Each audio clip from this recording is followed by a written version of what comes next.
नमः संस्कृताय। नमस्कार प्रिय विद्यार्थियों, स्वागत आपका अपने YouTube चैनल समर्पण संस्कृत क्लासेस पर। आज की इस कक्षा में हम पढ़ेंगे अलंकार। टॉपिक शुरू करने से पहले अगर आपने अभी तक चैनल को सब्सक्राइब नहीं किया है तो चैनल को सब्सक्राइब कर लीजिए। तो आइए हम करते हैं अलंकार का चैप्टर। अलंकार में हम सबसे पहले अलंकार के बारे में, अलंकार शब्द क्या होता है, इसके बारे में सामान्य जानकारी ग्रहण करते हैं। तो देखो, अलंकार शब्द अलम प्लस क्री धातु प्लस घ प्रत्यय करने से अलंकार शब्द बनता है। यहाँ पर जो अलम शब्द दिया हुआ है बच्चों, हमसे ये पूछा जा सकता है इसका अर्थ क्या है। तो ये क्या है? अलम शब्द ये उपसर्ग है। ये क्या है? ये अलम शब्द ये उपसर्ग है। क्री हमारी धातु और घ हमारा प्रत्यय हो जाएगा। क्या हो जाएगा? घ प्रत्यय क्री धातु। इसके बाद व्युत्पत्ति किस प्रकार होती है अलंकार शब्द की, तो आइए जानते हैं। अलंकरोति इति अलंकार है। इसको हम अलंकार शब्द की या अलंकार की परिभाषा भी कह सकते हैं और व्युत्पत्ति भी कह सकते हैं। अलंकरोति इति अलंकार है। इसके बाद हमारे पास आती है दूसरी परिभाषा इसकी, अलम क्रियते अनेन इति अलंकार है।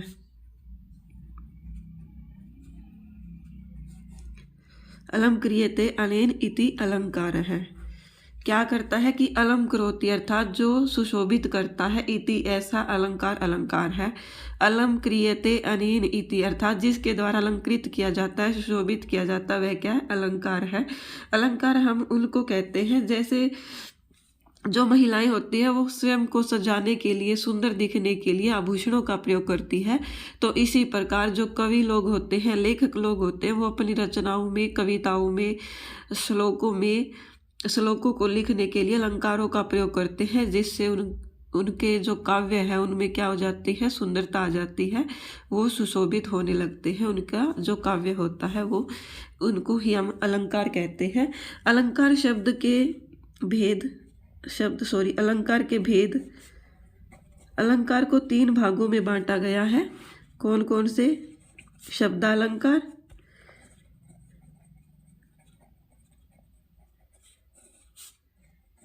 अर्थालंकार और तीसरा है उभयालंकार।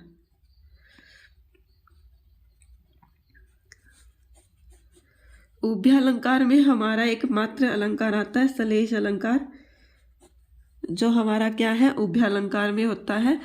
शब्दालंकार में हमारे आते हैं 6 अलंकार। कौन कौन से? अनुप्रास, वक्रोक्ति, अनुप्रास, वक्रोक्ति, श्लेष, यमक, पुनरुक्त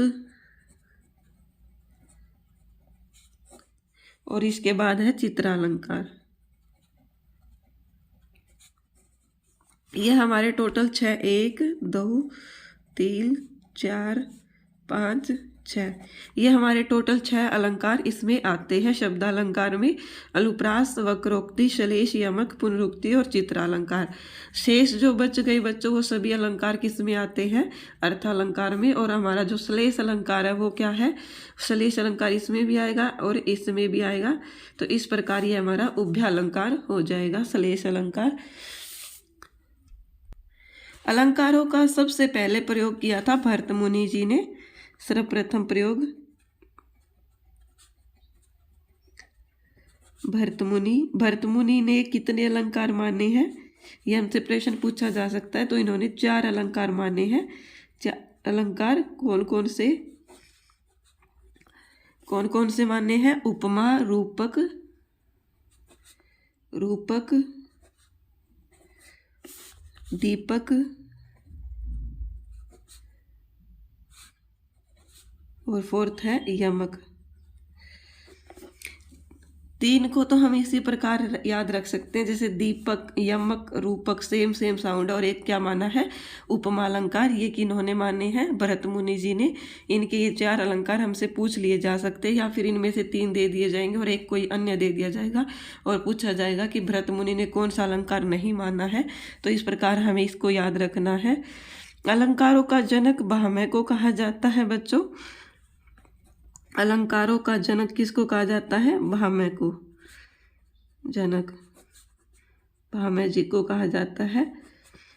और सबसे पहले प्रयोगकर्ता कौन है, भरत मुनि है। तो हमें इस प्रकार इनको याद रखना है। इसके बाद हमारे पास आगे आते हैं अलंकारों का अलग अलग परिचय। तो आइए करते हैं, सबसे पहले करते हैं हम चित्रालंकार को। चित्रालंकार, देखो बच्चों, चित्रालंकार क्या होता है, इसे एक अक्षर अलंकार भी कहा जाता है। एक अक्षर अलंकार, एक अक्षर से अभिप्राय क्या है कि कोई भी एक अक्षर ले लिया जाता है। जैसे न ले लिया जाता है तो न से ही सारी की सारी लाइन जो है, पूरी लाइन वो न से ही खत्म होती है।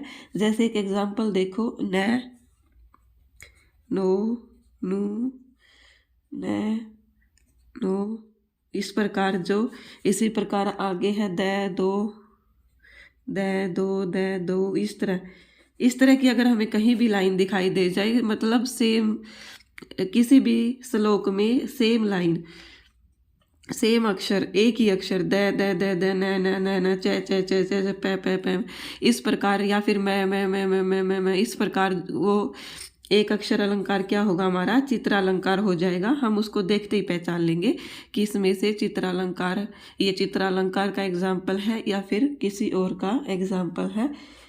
चित्रालंकार का अन्य नाम हमने जान लिया, इसका नाम, अन्य नाम है एक अक्षर श्लोक। और एक अक्षर श्लोक से हम इसको जान सकते हैं कि हाँ, इसमें एक ही अक्षर का प्रयोग किया जाएगा और एक ही अक्षर से क्या हो जाएंगे, बस जो स्वर होते हैं, मात्राएं होती हैं वो चेंज होती रहेगी, परंतु अक्षर क्या रहेगा, एक ही, न, व्यंजन, न, न, न, न, न, इसी प्रकार the, the, the, the, the, च, च, च, च, इस प्रकार हमारा वो अलंकार कौन सा हो जाएगा, चित्रालंकार हो जाएगा। आगे करते हैं, आइए। क्षमा करना बच्चों, मैंने ये शब्दालंकार में जो चित्रालंकार देखा, इसको देखकर मैंने इसको सोल्व करवा दिया। वैसे ही आपके एग्जाम में नहीं लगा हुआ, फिर भी चलो जानकारी होनी चाहिए, तो इसलिए हमने चित्रालंकार को कर लिया। आइए आगे करते हैं अगला अलंकार। सबसे पहले हमारा शुरू होता है अनुप्रास अलंकार।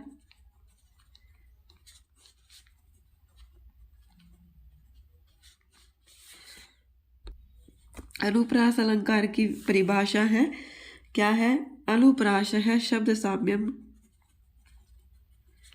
अनुप्रास है शब्द साम्यम, वैषम्यपि, वैषम्यपि सौरस्ययत्। अनुप्रास है शब्द साम्यम, वैषम्य अपि सौरस्ययत्। देखो, शब्द साम्यम अर्थात शब्दों की, साम्यम अर्थात समानता, शब्दों की समानता होगी। और वैषम्य अपि सौरस्य, और स्वरों की क्या होगी, स्वरों की क्या होगी, विषमता। विषमता क्या होता है, अर्थात विषमता होता है अलग अलग, कि शब्द तो एक समान होंगे। शब्द से यहाँ क्या ग्रहण किया गया बच्चों, शब्द से यहाँ पर ग्रहण किया गया है व्यंजन वर्ण। क्या ग्रहण किया गया है, व्यंजन वर्ण। ये हमें पता होना चाहिए, हमसे ये प्रश्न में पूछा जा सकता है कि अनुप्रास है शब्द साम्य, वैषम्य अपि सौरस्ययत्। यहाँ पर शब्द से का अभिप्राय, अर्थात शब्द से का अभिप्राय, कि शब्द से क्या अभिप्राय, तो यहाँ पर व्यंजन वर्ण हो जाएगा, क्योंकि हमें स्वरों की तो विषमता ही दे रखी है कि स्वर तो अलग अलग होंगे, अर्थात समान नहीं होंगे। तो शब्द साम्यम, तो यहाँ पर तो शब्द से फिर व्यंजन ग्रहण किया जाएगा। तो इस प्रकार हमें ये याद रखना है। इसी प्रकार अनुप्रास की दूसरी परिभाषा है वर्ण साम्यम अनुप्रास है, वर्ण साम्यम अनुप्रास है। अब हमें ये पता है बच्चों कि इसमें स्वरों की विषमता होगी। क्या होगी, इसमें स्वरों की विषमता होगी, अर्थात स्वर अलग अलग होंगे परंतु शब्द की समानता होगी। स्वर अलग अलग होंगे और शब्द की समानता इस परिभाषा में दी गई। यहाँ पर दिया गया है वर्ण साम्यम अनुप्रास है। तो देखो बच्चों, यहाँ पर वर्ण शब्द से क्या ग्रहण किया गया? साम्यम अर्थात समानता। और समानता किसकी हो रही है? अनुप्रास अलंकार में समानता हो रही है हमारी व्यंजन वर्ण की। किसकी हो रही है? व्यंजन वर्ण की। तो इस प्रकार यहाँ पर अगर हमसे ये पूछ लिया जाए कि वर्ण से क्या अभिप्राय है, अर्थात ये परिभाषा देकर पूछ लिया जाए वर्ण साम्यम, देखो कैसे पूछा जाता है प्रश्न। वर्ण साम्यम अनुप्रास है, ये हमारा प्रश्न हो गया जैसे। और इसमें पूछा जाएगा इति रेखांकित पदस्य को अर्थ है, रेखांकित पदस्य को अर्थ है। हमसे इस प्रकार प्रश्न पूछा जा सकता है। क्या पूछा जा सकता है? प्रश्न। तो यहाँ पर देखो रेखांकित पद कौन सा? ये तो हमें सामान्य जानकारी पता है कि रेखांकित अर्थात जिसके ऊपर रेखांकित की गई हो। तो यहाँ पर वर्ण से क्या अभिप्राय है, इसका अर्थ क्या है? तो यहाँ पर क्या हो जाएगा? व्यंजन वर्ण इसका अर्थ हो जाएगा। इस प्रकार हमसे प्रश्न परिभाषा से संबंधित पूछे जा सकते हैं, या फिर हमें पूरी की पूरी परिभाषा देकर ही पूछ ली जा सकती है कि ये किस अलंकार की परिभाषा है।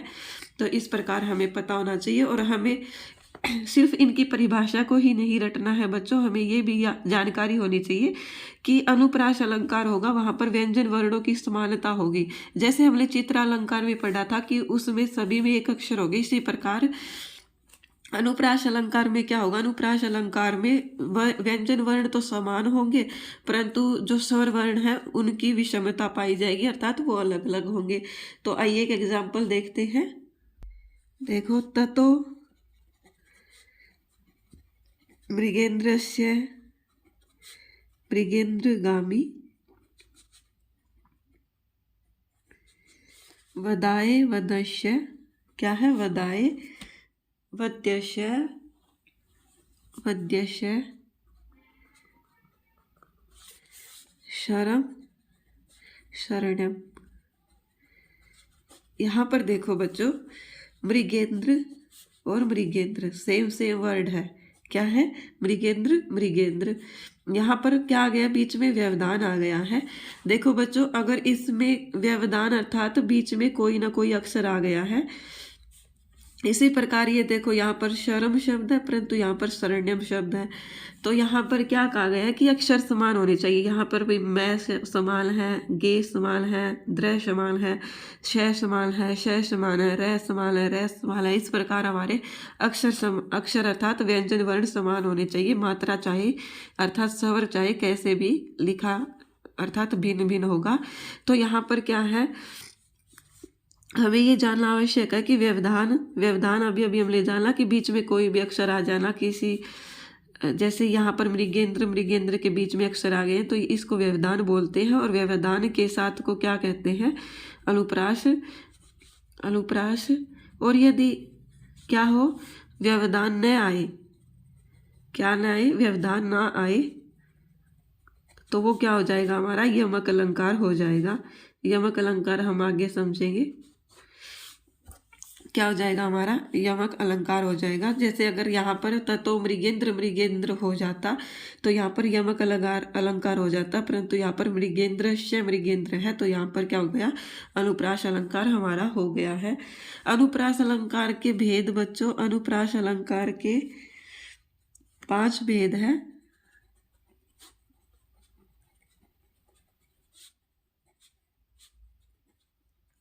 कौन कौन से है? लाटानुप्रास, दूसरा है हमारा वृत्यानुप्रास, तीसरा है श्रुत्यानुप्रास,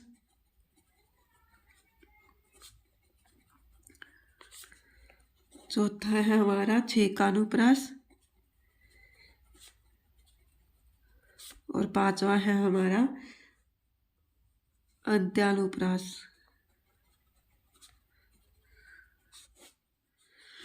क्या है? देखो, पहला लाटानुप्रास, वृत्यानुप्रास, श्रुत्यानुप्रास, छेकानुप्रास और अंत्या है ये बच्चों, अंत्यानुप्रास।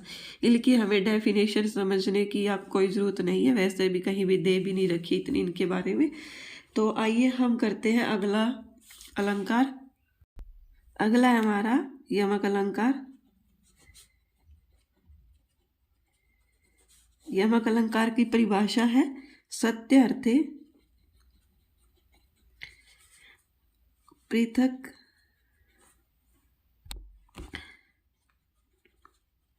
सत्य अर्थे पृथक अर्थाया स्वर व्यंजन सहते। क्या है? सत्य अर्थे पृथक अर्थाया स्वर व्यंजन सहते क्रमेण तेनेव आवृत्ति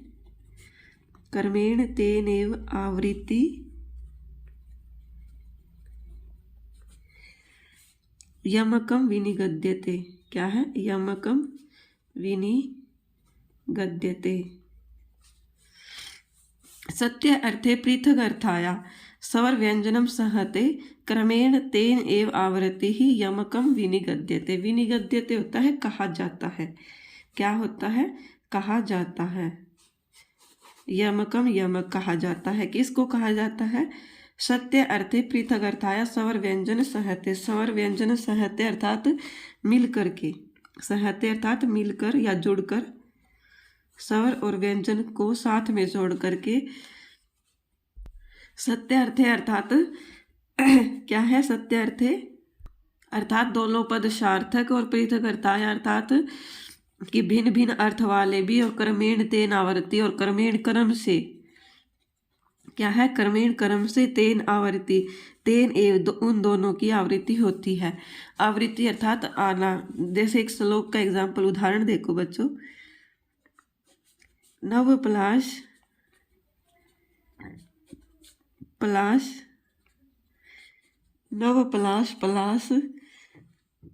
वनम पुरः। क्या है? नव पलाश वनम पुरः।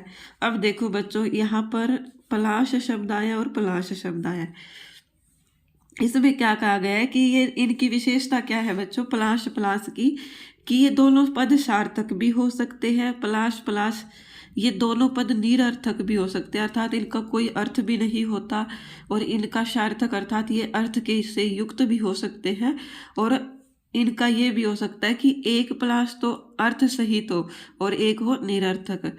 देखो बच्चों, हमसे इस प्रकार के प्रश्न पूछे भी जा सकते हैं परिभाषा से संबंधित। पिछली बार स्टेट में ये प्रश्न आया भी था।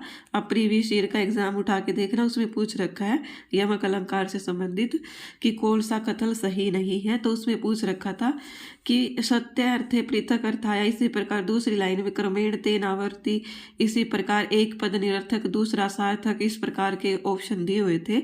तो हमें ये जानना जरूरी है कि इनकी जो क्रम से ही आवृत्ति होती है, क्रम से ही आवृत्ति। देखो यहाँ पर पलाश शब्द आया फिर पलाश आया, ऐसा नहीं है कि बीच में कुछ और आया हो फिर पलाश आया हो। तो हमें ये पता होना चाहिए कि ये इनकी आवृत्ति क्रम से ही होती है। और अभी हमने जाना इनकी विशेषता क्या थी? इनकी विशेषता थी कि ये दोनों पद सार्थक हो सकते हैं, सार्थक। इसी प्रकार दोनों पद निरर्थक भी हो सकते हैं। इसी प्रकार एक पद सार्थक और एक पद क्या हो सकता है? एक पद निरर्थक हो सकता है। क्या हो सकता है? निरर्थक हो सकता है। देखो अभी हमने समझा ना, सत्य अर्थे पृथक अर्थाया स्वर व्यंजन सहते। स्वर और व्यंजनों से मिलकर क्या है? वहां पर अनुप्रास अलंकार था। उसमें क्या था कि जो स्वर है वो विषमता भी प्राप्त कर सकता है, अर्थात वो अलग अलग भी हो सकता है। परंतु यहाँ पर क्या है? स्वर और व्यंजन मिल करके करते हैं। तो यहाँ पर देखो पलाश, तो इनमें जो भी स्वरों का प्रयोग किया गया है इसी प्रकार इसमें प्रयोग किया गया है। तो ये सेम शब्द है और ये दोनों सार्थक भी हो सकते हैं, ये दोनों अक्षर निरर्थक भी हो सकते हैं। और इनमें से एक अर्थ तो सार्थक हो सकता है और एक अर्थ हो सकता है निरर्थक। तो ये इनकी विशेषताएं हैं। इस प्रकार हमारा यमक अलंकार कंप्लीट हो जाता है। आगे हम करते हैं अगला अलंकार, श्लेष अलंकार। कौन सा अलंकार करेंगे अब? श्लेष अलंकार। आई होप गाइज आप समझ पा रहे होंगे। आप फीडबैक अवश्य दिया करो कि आपको कक्षा समझ आई है या नहीं आई। तो आइए करते हैं तीसरा अलंकार, श्लेष अलंकार। श्लेष का अर्थ ही है जैसे बच्चों चिपका हुआ। क्या है अर्थ? चिपका हुआ। क्या है? चिपका हुआ। तो देखो इसकी डेफिनेशन, श्लिष्ट ही पदई श्लिष्टहि पदहि अनेकार्था विदाले अनेकार्था विधाले श्लेषः इष्यते। क्या कहा गया परिभाषा में? श्लिष्टहि पदहि अनेकार्था विदाने श्लेषः इष्यते, कि एक शब्द के अनेक अर्थ निकलते हो। क्या हो? एक ही शब्द हो, एक ही शब्द और उसके क्या निकलते हो? अनेक अर्थ निकलते हो, अर्थ निकलते हो। वो क्या हो जाएगा? हमारा श्लेष अलंकार हो जाएगा। जैसे श्लिष्टहि पदहि, अर्थात एक ही पद में या एक ही शब्द में जो चिपका हुआ अर्थ होता है, अर्थात एक पद है और उसके अर्थ अनेक हो सकते हैं, तो उसको क्या कहते हैं? श्लेष इष्यते कहा जाता है। क्या कहा जाता है? श्लेष कहा जाता है। जैसे हम एक एग्जाम्पल लेते हैं, सर्वस्वम हर सर्वस्वम। क्या है? सर्वस्वम हर सर्वस्वम, कि सब कुछ हरण कर लो, हरण कर लो, और शिव के अर्थ में कि सब कुछ सभी की रक्षा करो, रक्षा करो। तो इस प्रकार हर का अर्थ दो हो गया बच्चों। इसमें दो अर्थ चिपके हुए हैं, हरण करना या छीन लेना, और दूसरा क्या है? शिव।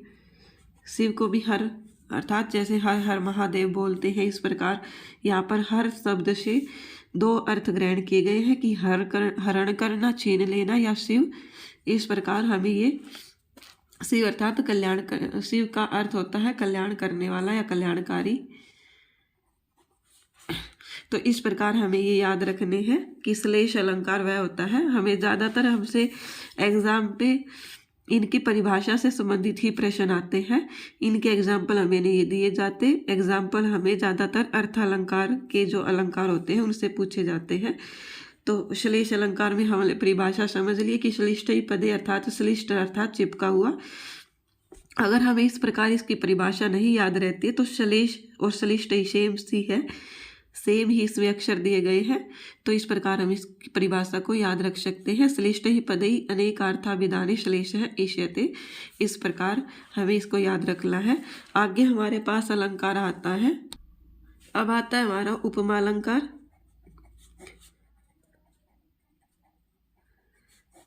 क्या है? उपमा अलंकार। उपमा अलंकार की परिभाषा है साधर्म्यम। क्या है? साधर्म्यम उपमा।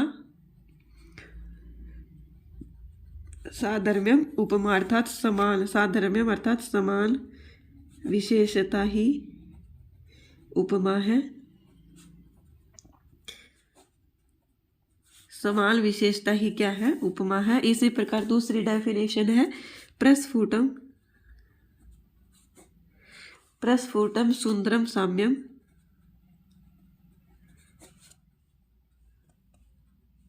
उपमा इति अभिधीयते। क्या कहा गया है? प्रस्फुटम। प्रस्फुटम अर्थात प्रकट होना या स्फुटित होना या प्रकाशित होना। सुंदरम साम्यम। सुंदर साम्यम अर्थात समानता। सुंदर समानता। उपमा इति अभिधीयते, कि सुंदर समानता को प्रकट करना ही क्या कहलाता है? उपमा कहा जाता है। क्या कहलाता है? उपमा अलंकार कहा जाता है। सुंदर अर्थात कि हमें ये नहीं करना कि जैसे उसकी नाक, या फिर देखो कि वह व्यक्ति तो गधे के समान है।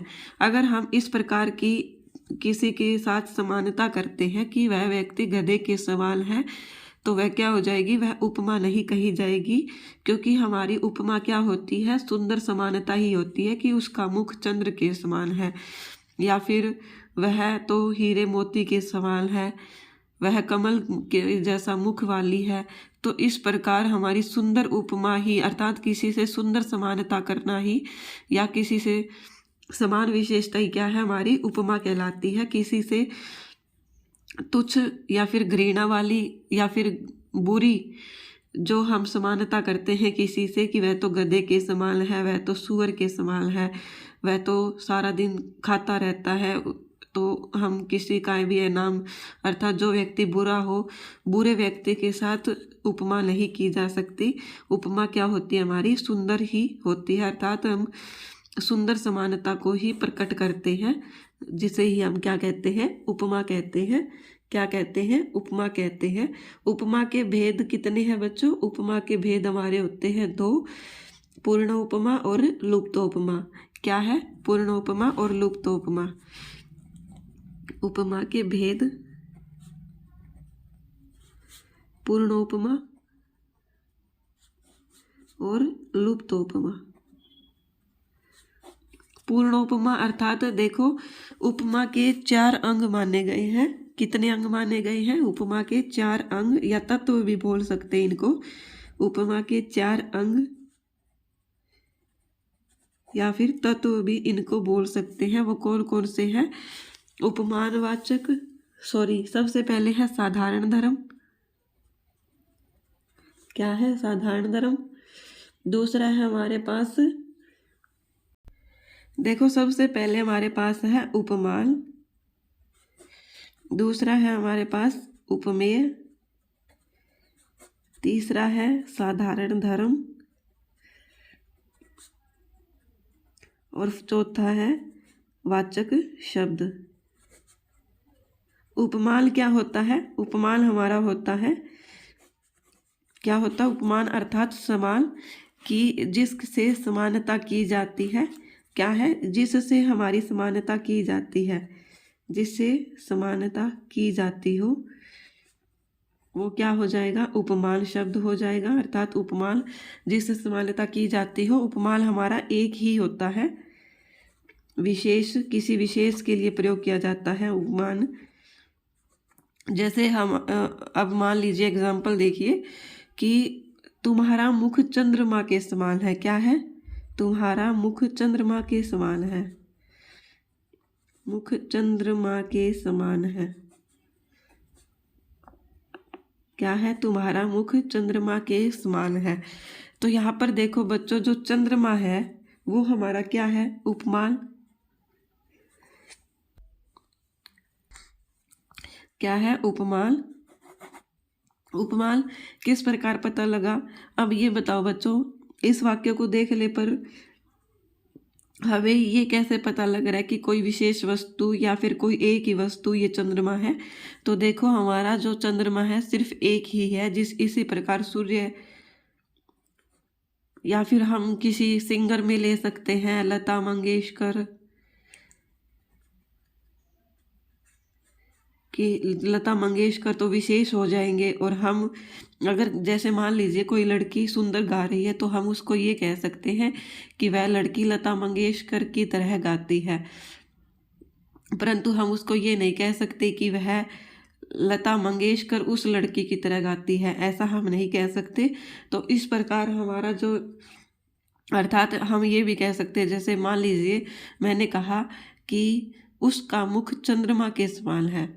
मान लीजिए मैंने ये कहा उसका मुख चंद्रमा के समान है। डिफरेंस समझिए बच्चे। मैंने कहा उसका मुख चंद्रमा के समान है या तुम्हारा मुख चंद्रमा के समान है। हम उसको ये तो नहीं कह सकते कि चंद्रमा का मुख तेरे समान है, नहीं कह सकते ना बच्चे। तो हमारा जो चंद्रमा है या सूर्य है या फिर कोई भी विशेष जिससे हमारी समानता की जाती है, तो समानता जो उपमेय होगा वो क्या होगा? कोई सामान्य व्यक्ति या वस्तु होगा, और उपमान हमारा होगा कोई विशेष व्यक्ति या वस्तु। तो देखो, उपमेय हमारा क्या है? जिसकी समानता, जिसकी क्या है? जिसकी समानता की जाए।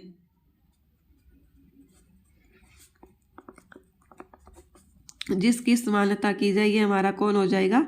कोई व्यक्ति, कोई सामान्य व्यक्ति या वस्तु। क्या हो जाएगा? कोई सामान्य व्यक्ति या वस्तु, वो हमारा क्या हो जाएगा? उपमेय हो जाएगा। जैसे यहाँ पर तुम्हारा मुख क्या है? उपमेय है। इसी प्रकार आगे हमारे पास साधारण धर्म। साधारण धर्म क्या होता है? देखो, साधारण धर्म,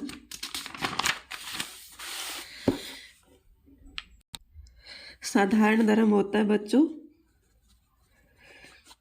क्या होता है साधारण धर्म? साधारण धर्म होता है उपमान व उपमेय में रहने वाली समान विशेषता।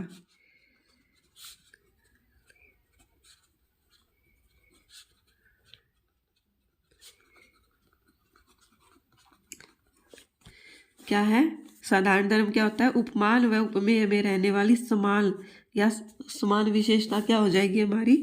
हमारा हो जाएगा साधारण धर्म। एग्जाम्पल देखो, इसका उदाहरण है वह कमल के समान कोमल है। क्या है? वह, या फिर वह पुष्प के समान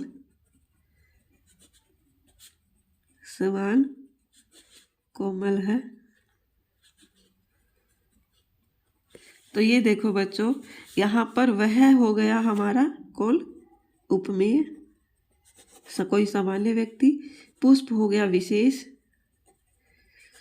या फिर इसी प्रकार इसमें कमल हो गया हमारा विशेष। तो ये हो गया हमारा उपमान। समान कोमल, कोमल हमारा क्या हो जाएगा? देखो कोमल कौन है? कोमल हमारी वह भी है कोमल, और हमारा पुष्प भी कोमल है। पुष्प तो हमारा कोमल है ही है बच्चों, क्योंकि पुष्प कोमल ही होते हैं। और हमने कहा कि वह पुष्प के समान कोमल है, तो वह अर्थात उसमें भी पुष्प के समान कोमलता है और इसमें भी पुष्प के समान कोमलता है। तो ये जो विशेषता है बच्चों इनकी दोनों की, कि वह कोमल है और पुष्प भी कोमल है, तो इसमें दोनों की विशेषता कौन बता रहा है? हमें कोमल बता रहा है। तो ये हमारा क्या हो जाएगा? साधारण धर्म हो जाएगा। आई होप बच्चों आप समझ पा रहे होंगे। साधारण धर्म हो जाएगा। और समान हो जाएगा हमारा वाचक शब्द, जो हमें,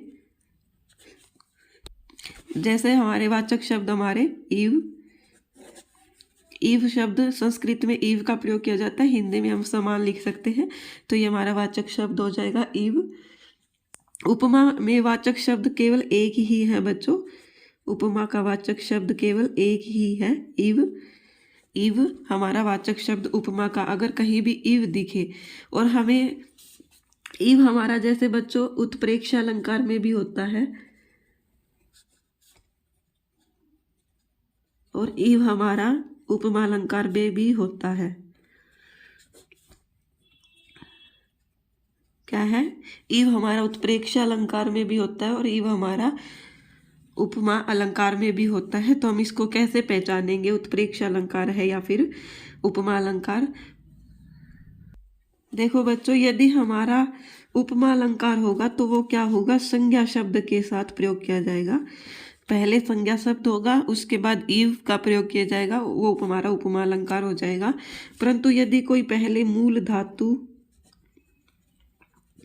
अर्थात पहले धातु दी गई हो, बाद में ईव दिया गया हो, तो वो हमारा उत्प्रेक्षा अलंकार हो जाएगा।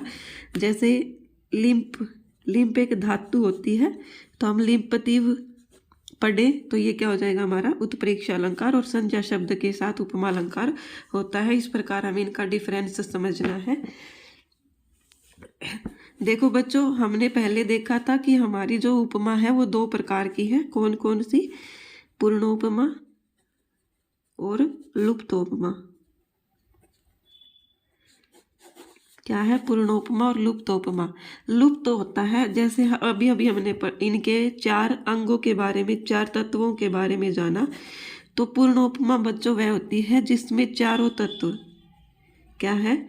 जिसमें चारों तत्व शामिल हो, जिसमें चारों तत्व शामिल हो, वो पूर्णोपमा है, अर्थात पूर्ण होती है वह। और यदि कोई एक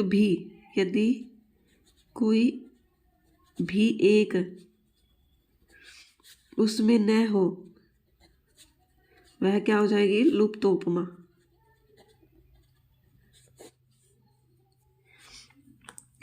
मान लीजिए हमने 4 हमने अंग पढ़े या तत्व पढ़े उपमा के। कौन कौन से?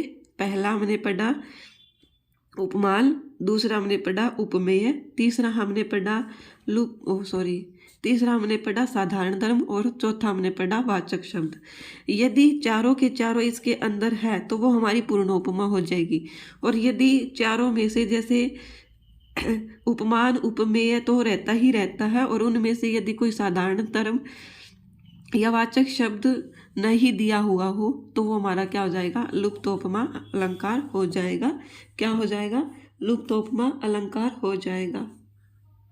देखो उपमा अलंकार का एक उदाहरण देख लीजिए। श्रुते क्या है, श्रुते रिवार्थ है, स्मृति अनवगच्छत।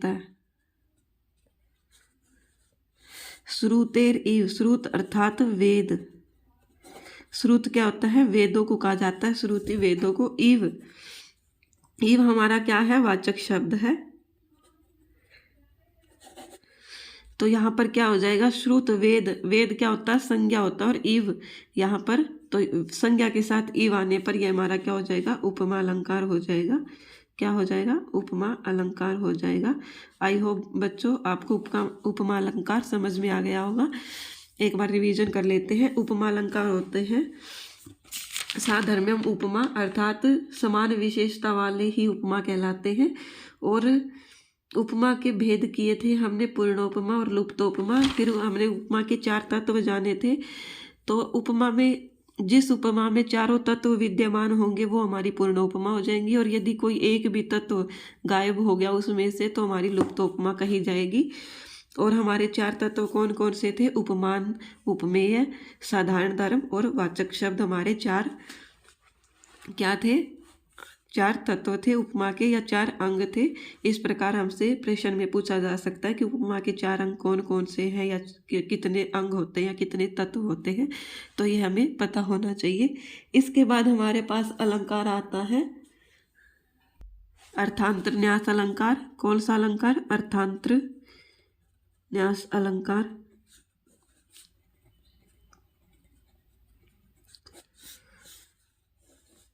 अर्थांतर न्यास अलंकार की परिभाषा है बच्चों, सामान्यम व विशेषो व, सामान्यम व विशेषो व, विशेषो व तद अन्येन समर्थ्यते, तद अन्येन समर्थ्यते,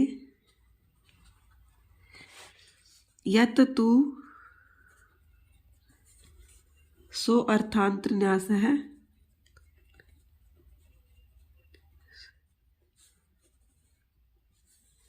साधर्मेण इतरेण वा, साधर्मेण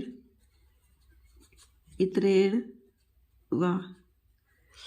क्या कहा गया है कि सामान्य वाक्य के द्वारा, सामान्य व विशेषो वा तद अन्येन समर्थ्यते, यत तु सो अर्थांतर न्यास है साधर्मेण इतरेण वा। कि सामान्य वाक्य के द्वारा विशेष से और विशेष का सामान्य से समर्थन करना ही क्या है, सामान्य वाक्य के द्वारा,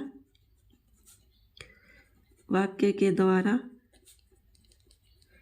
विशेष का समर्थन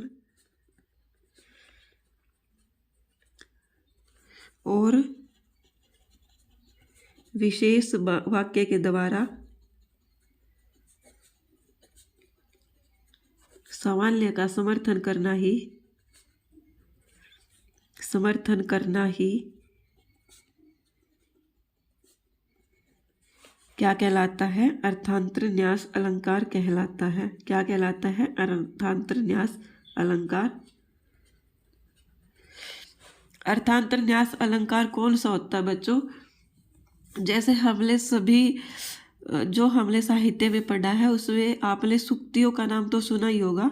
सूक्ति, हम उस सूक्ति को ही क्या बोलते हैं, जहाँ भी सूक्ति आती है, किसी भी श्लोक में सूक्ति आती है, वो सूक्ति ही क्या, वो सूक्ति क्या होती है, सामान्य का विशेष से कथन या विशेष का सामान्य से कथन किया जाता है। तो हमारी जो सूक्ति जिस श्लोक में आती है वही हमारा कौन सा अलंकार हो जाता है, अर्थांतर न्यास अलंकार। कौन सा अलंकार, अर्थांतर न्यास अलंकार। यदि आपको ये पता है कि ये जो श्लोक दिया हुआ है इसमें ये लाइन सूक्ति की है, तो आप बिना सोचे समझे क्या करेंगे, अर्थांतर न्यास अलंकार टिक कर देंगे, आपका कभी भी आंसर गलत नहीं होगा। अर्थांतर न्यास अर्थात कि अन्य कथन के द्वारा विशेष का सामान्य से समर्थन और सामान्य का विशेष से समर्थन किया जाता है। जैसे उदाहरण देखो, दुष्कर्म की महात्मा नाम। दुष्कर्म होता है बच्चों कठिन या मुश्किल, कीम क्या, महात्मा नाम महान लोगों के लिए। जो महान लोग होते हैं उनके लिए क्या कठिन कार्य हो सकता है, अर्थात उनके लिए कोई भी कठिन कार्य नहीं होता, क्योंकि वो अपनी विलक्षण बुद्धि से सभी के सभी कठिन से कठिन कार्य को भी आसानी से सोल्व कर सकते हैं। तो हमें ये क्या की गई है, सूक्ति की गई है, दुष्कर्म की महात्मा नाम की महात्मा लोगों के द्वारा क्या कठिन है, अर्थात कठिनतर, अर्थात दुष्कर क्या कार्य हो सकता है कि उनके लिए कोई भी कार्य कठिन नहीं हो सकता। कार्य कठिन होता है मूर्ख लोगों के लिए, या फिर जो आलसी लोग होते हैं जो कुछ करना ही नहीं चाहते। महात्मा लोगों के लिए तो कुछ भी कार्य कठिन नहीं होता। तो यहाँ पर महात्मा नाम शब्द सभी महात्माओं लोगों के लिए बोध करवाता है कि जो भी महात्मा जन है उसके लिए कोई भी कार्य दुष्कर नहीं है। इस प्रकार ये हमारी एक सूक्ति है, और सूक्ति में हमेशा अर्थांतर न्यास अलंकार होता है। आई होप आप समझ गए होंगे। बाकी के अलंकार हम कल की कक्षा में पढ़ेंगे। आज के लिए सिर्फ इतना ही। और बच्चों, अगर आपको इनकी नोट्स की PDF की आवश्यकता है तो आप समर्पण संस्कृत क्लासेस